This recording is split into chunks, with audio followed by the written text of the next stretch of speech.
Hi, it's Wonder Wednesday, and today we're going to talk about release, specifically releasing the diaphragm area of your body. So your diaphragm is this beautiful muscle that's like a jellyfish, that's three-dimensional, domed up to the top, goes domed right up to here. And when you breathe in, it's because the diaphragm draws down and draws the bottom lobes of your lungs down, which draws air in. So it's a really useful muscle also.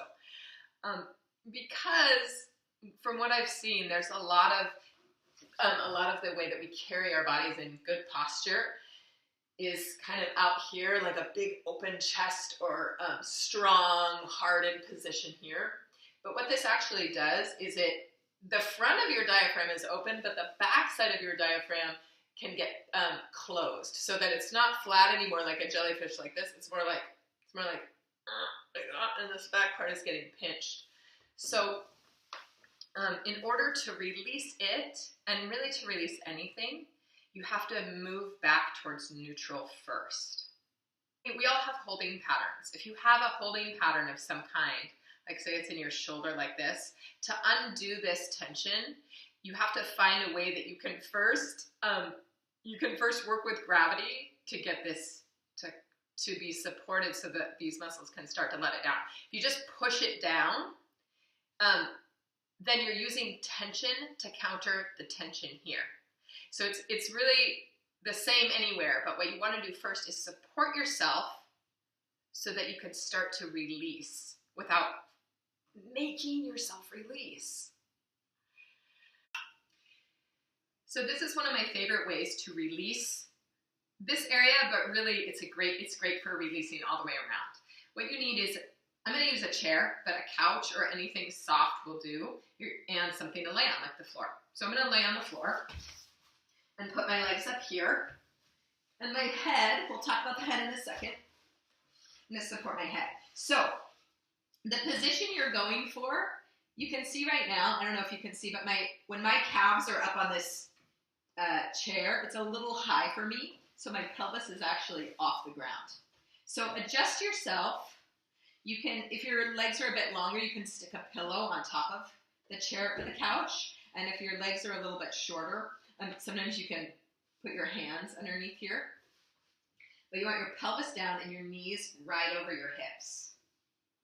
And then a little curve in your low back and your back ribs down. How you do this is put your hands right on your rib cage here. And you're not feeling for flesh or for adipose tissue. You're really trying to feel all the way through to your rib cage. And you can look down at it and then lift yourself up until anything that is poking up in your ribs goes down, and then support your head in that position so that when you rest back down, your back ribs are on the ground. There's a little curve here, your knees right above your hips, and then you can rest with your hands. I like to rest with my hands on my body like this. And it's okay if your legs fall. You just want to release as much as possible.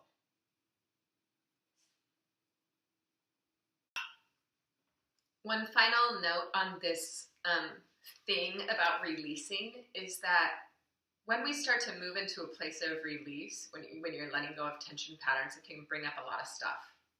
Especially going from a place here that feels like really heart open and good posture to a place, if you put your hand right beneath your collarbones and do a big exhale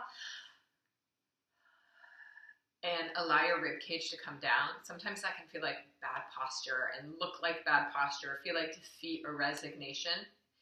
And I just want to address the energetic aspect of this, which is that you're moving towards your own heart. And you don't have to go out and like reach out and go out all the time. You can let yourself rest right where you are, whatever is happening, and know that when you're with your own heart, you're in a good place. So thanks for watching, and I'll see you next time. Send questions if you have them. I love questions.